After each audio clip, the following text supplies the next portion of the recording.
Wrestling fans, now you too can look as cool as Monty and the Pharaoh by wearing the official Monty and the Pharaoh sunglasses at night for $8.99 each. That's only $8.99 each. Now available at montyandthepharaoh.com. What? Yeah. No, I'm behaving myself. No, I'm not playing in abandoned buildings. What? Again? Now, I suppose you had those people follow me again. Fine. Hey, this is Jimmy Farrow from Monty and the Pharaoh, and I want to thank all our subscribers. We have now passed 14,000 on our YouTube channel. But I want to ask our subscribers to take the next step for us and become a full-fledged member of Monty and the Pharaoh. Yeah, that's right, folks. There's 3 different levels to choose from. There's free shirts, there's free autographs. Just check it out and become a member of Long Island's #1 pro wrestling broadcast, Monty and the Pharaoh. Later.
Finest hour, good times surely will come.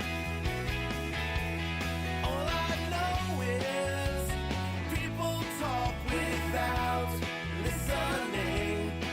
What I'm saying is life's too short to live in these extremes. Have we seen our finest hour? Good times surely will come.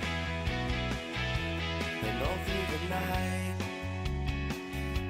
I wondered and waited. Fake news. Boston wrestling is fake news. Divided we fall to wait here for you, holding it together, just like a desert flower, waiting on the rain to come. And all I know is annualized confusion. And what I'm saying is you don't realize what this means. Have we seen our finest hour? Good times surely will come. Just like a desert flower, waiting on the rain to come. Really made people to look up to. You know, we didn't have a lot of people to look up as a black person back in them days. That's why everybody loved Muhammad Ali, because he was just somebody everybody, you know, could look up to. And Martin Luther King. So these were people, Martin Luther King, Muhammad Ali, because they kind of show us that we did not have to stay down, that we could build ourselves up. We see Ali become the world champion. I mean, we say world champion, that means there's nobody but him. When we see Martin Luther King and all the love and support he got from not just black America, but all America, of all ethnic groups. You know, he was liked and respected by all group of people, not just one, which made all of us want to, you know, really be like Martin Luther King. And there was my hero, Martin Luther King and Muhammad Ali. during that time.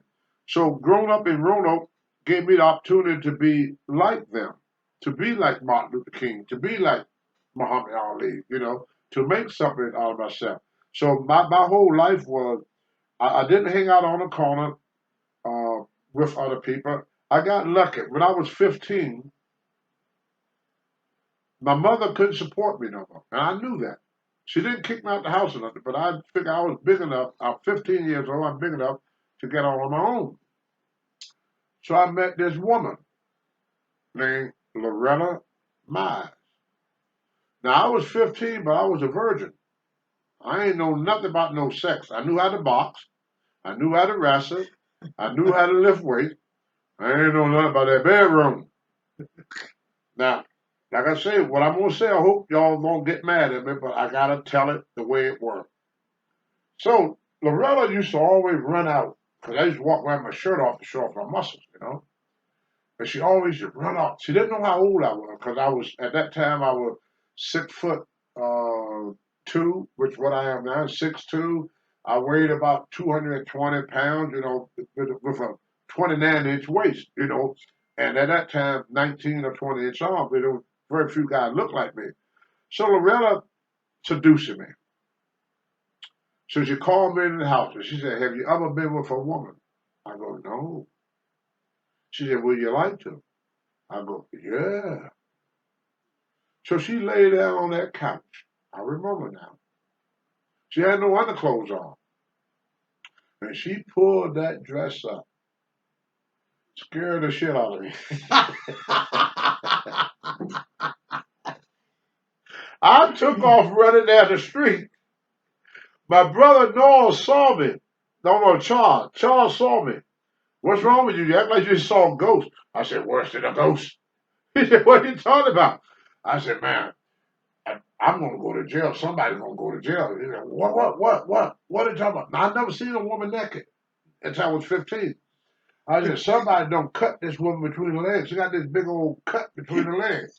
He said, "You know what that is?" I said, "No." I said, "What is this? Is it injury or something?" He said, "No." I thought the girl hurt herself or something. I never saw that before. So I took off running. So now my brother, he's mad at me. I'm wondering why he's mad. I'm the one that had the bad experience. He said, "Don't you know what that is?" So he told. I'm not going to say it on thing, but he told me the P word. He said, "That's." I said, "Oh, that's what that is." I said, "Boy, that's an ugly damn thing. I never saw nothing like that before." He said, "But it feel real good, Tony." I said, "Well, as long as I don't have to look at it no more, I don't want to look at that no more." So I said, "I'm sweating and everything. I'm scared to go back to her house. So he said, "Look, if you don't go back, everybody gonna think you gay because she gonna tell everybody you ran away. You don't run away from the P. You get that P. You get that P, man." Said, "Man, you don't want to be no punk. You don't be no punk. Go back and get that P, man, before she tell everybody you ran away." I said, "Oh, why? You come with me?" He said, "No, you don't need me to do that." Did he tell you how to do Yeah. it? No, he didn't. No, he just told you. Yeah. Okay. Yeah. So I get with Loretta. I said, "Okay, I'm back." She said, "Yeah, I see." She said, "Well, do you want to spend the night or not?" She said, "You're not going to run out on me no more." I go, "No, no, no, I'm not going to run." I said, I'm ready. I'm ready." So then she taught me the ways of love making, you know.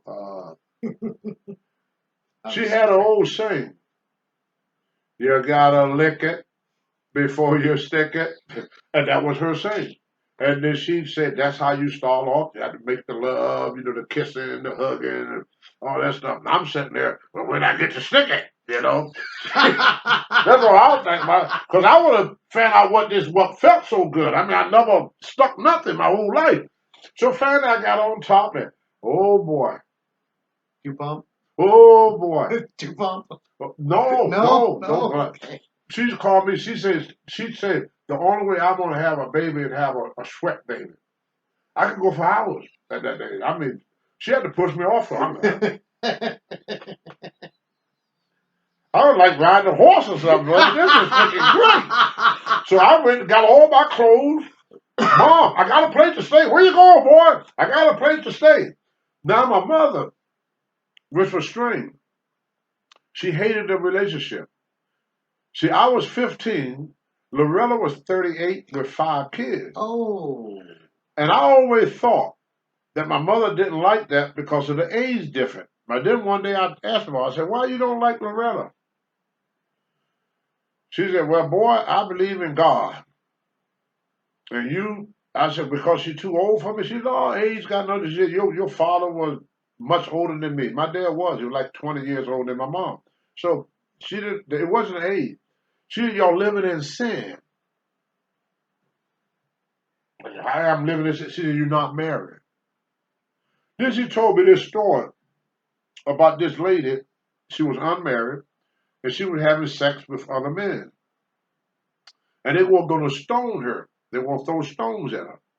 And Jesus come along and he said, he who is without sin cast the first stone.